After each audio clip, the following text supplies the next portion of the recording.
Apa tanda cinta kepada Nabi Muhammad sallallahu alaihi wasallam? Memperbanyak solawat kepada dia. Inna salatakum ma'rudatun alayya. Solawat kamu dari si jangkang dibawa sampai ke Masjid Nabawi, dibawa sampai ke makam Nabi. Sahabat itu bukan hanya mendengar saja, tapi sahabat juga berfikir. Apa kata mereka? Kaifa salatuna ma'rudatun alaika waqad arimta. Bagaimana mungkin salawat kami dibawa ke makam engkau padahal engkau sudah mati, sudah dimakan cacing tanah. Apa jawab baginda? Apa jawab Nabi? Innallaha harramal arda ajsadal anbiya. Allah mengharamkan tanah memakan jasad para nabi.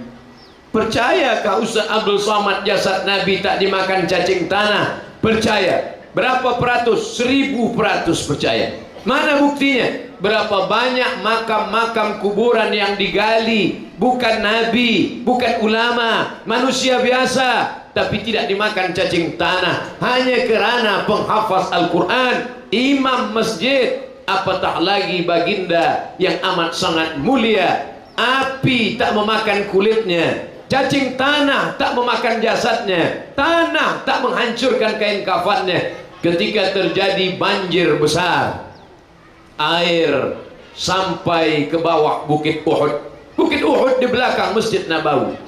Datang air besar, lalu kemudian makam Sayyidina Hamzah bin Abdul Muttalib, nampak ujung kaki Hamzah. Diceritakan dalam kitab Al-Bidayah wan Nihayah, ditulis oleh Imam Abul Fida Ismail Ibnu Katsir yang menulis tafsir Al-Quranil Azim, ahli hadis terpercaya, mazhabnya Syafi'i, akidahnya Asy'ari. Pada masa Khalifah Umar bin Khattab, nampak kaki Hamzah bin Abdul Muttalib masih berdarah. Bukti janji Allah, wala taqulu liman yuqtalu fi sabilillahi amwat. Jangan kau katakan mereka mati, bal ahya, mereka hidup, walakin la tash'urun. Tapi Umar bin Khattab tidak ingin menimbulkan fitnah. Nanti masyarakat yang tidak mengerti hukum akan menyembah, akan mengambil darahnya, akan menimbulkan fitnah. Maka Umar bin Khattab memerintahkan kepada tabi'in supaya menimbun kembali makam Sayyidina Hamzah bin Abdul Muttalib. Coba kita hitung berapa tahun masa Nabi Muhammad menjadi pemimpin, 11 tahun. Hamzah meninggal perang Uhud tahun ketiga. 11 kurang 3, 8. Maknanya Nabi meninggal 8 tahun, Hamzah sudah ada dalam tanah. Naik Abu Bakar Siddiq 2 tahun, 8 tambah 2, 10 tahun Hamzah sudah ada dalam tanah. Naik Umar bin Khattab, artinya apa? Lebih 10 tahun tidak dimakan cacing tanah. Hamzah manusia biasa, apalagi lah Muhammad sallallahu alaihi wasallam. Oleh sebab itu, ini semua adalah iktibar pelajaran. Allah berjanji dalam Quran, sanurihim ayatina fil afaq. Kami akan tunjukkan ayat-ayat kami, tanda-tanda kekuasaan kami di atas langit, di atas matahari, di atas bulan dan bintang gemintang. Hatta yatabayyana lahum annahul haq, sampai jelas kepada mereka bahwa yang dibawa oleh Muhammad SAW ini adalah hak, adalah kebenaran. Wa fi anfusikum, tapi dalam dirimu, afala tubsirun, kenapa kamu tidak perhatikan apa yang terjadi dalam dirimu? Makna dalam dirimu adalah dalam diri manusia ada yang tak hancur. Ini semua bukti mukjizat. Nabi Muhammad SAW meninggal, tapi apa yang dia cakapkan, apa yang dia sampaikan, mukjizat Nabi Musa sudah berakhir. Terbelah Laut Merah, tak nampak lagi. Mukjizat Nabi Isa sudah berakhir. Orang mati yang dihidupkan lagi dengan izin Allah tak ada lagi. Tapi mukjizat Nabi Muhammad SAW, Al-Quran masih ada sampai hari ini. Dan orang yang mati tidak makan cacing tanah pun sampai hari ini ada. Maka ke depan, yang percaya kepada Nabi Muhammad SAW adalah orang-orang yang berilmu pengetahuan, orang-orang yang punya visi masa depan, orang-orang yang punya pengetahuan, tidak hanya memahami fiqh, Quran, hadis, akidah, tapi juga mereka yang memahami matematik, sains, scientific, medical, semua orang yang memahami ini, maka dia akan menjadi umat Muhammad sallallahu alaihi wasallam. Tinggal lagi bagaimana kita mewariskannya kepada anak cucu kita di masa akan datang. Hari ini kita bersyahadat, beramai-ramai kita menunjukkan kita beriman. Tak hanya sayang kepada Nabi, tapi kepada ulama pewaris Nabi pun kita sayang. Bagaimana jubah Nabi kita ikut, bagaimana janggut Nabi diamalkan, bagaimana membina rumah masjid tempat ibadah seperti yang dicontohkan Nabi kita ikutkan. Tapi bagaimana anak cucu kita di masa akan datang, apa yang kita tanam hari ini, itulah yang akan kita tuai 20-30 di tahun yang akan datang. Apa yang kita semai hari ini, itulah yang akan kita cabut esok pagi. Oleh sebab itu, man yazra' yahsud. Siapa yang menanam, dia yang akan menuai.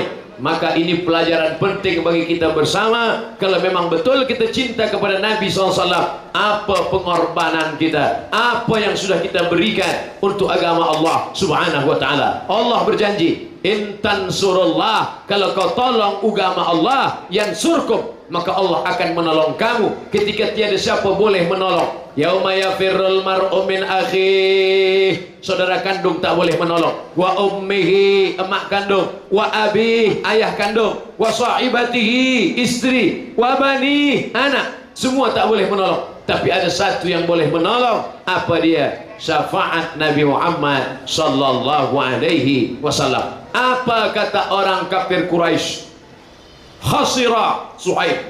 Suhaib sudah rugi. Suhaib tak ada untung. Suhaib sudah kehilangan harta bendanya. Manakala Nabi hijrah dari kota Makkah ke kota Al-Madinah Al-Munawwarah, Suhaib hidup sebatang kara, tinggal harta benda, tinggal anak dan rumah. Tapi apa kata Nabi manakala mendengar berita itu disampaikan? Ya Rasulullah, ada seorang pemuda, bukan orang Arab, bukan orang Quraisy, dia orang Rom, namanya Suhaib Ar-Rumi. Dia meninggalkan harta bendanya demi cinta kepada engkau. Nabi 3 kali berkata, Rabi'a Suhaib, Rabi'a Suhaib, Rabi'a Suhaib. Suhaib beruntung, Suhaib beruntung, Suhaib beruntung. Walaupun nampaknya rugi di mata manusia, tapi beruntung di hadapan Allah, kerana dia sudah menyelamatkan. Apa yang kita selamatkan? Dengan mewakafkan tanah untuk sekolah agama, dengan menolong guru-guru agama, mensyiarkan dan mengimarahkan masjid tempat beribadah.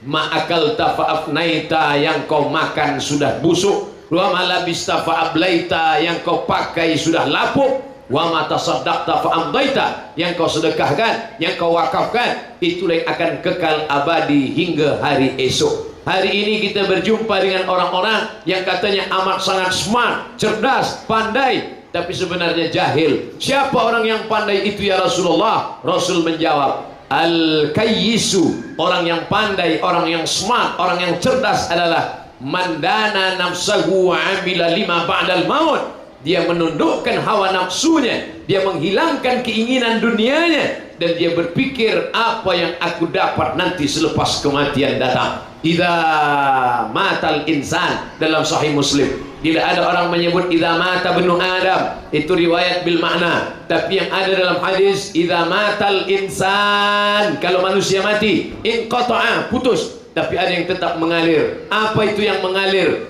Waladun salihun, ilmun yuntafa'u bih, sadaqatun jariyah. Jariyah, mengalir walaupun kita sudah mati. Kubur menjadi terang benderang, makam menjadi lapang sejauh mata memandang. Makanya orang mati itu kalau ditanya Allah, hai orang mati, kalau engkau hidup lagi kau nak apa? Orang mati akan menjawab, laula akhartani ila ajalin qarib, bagi aku waktu sekejap saja. Kalau engkau hidup sekejap saja kau nak apa?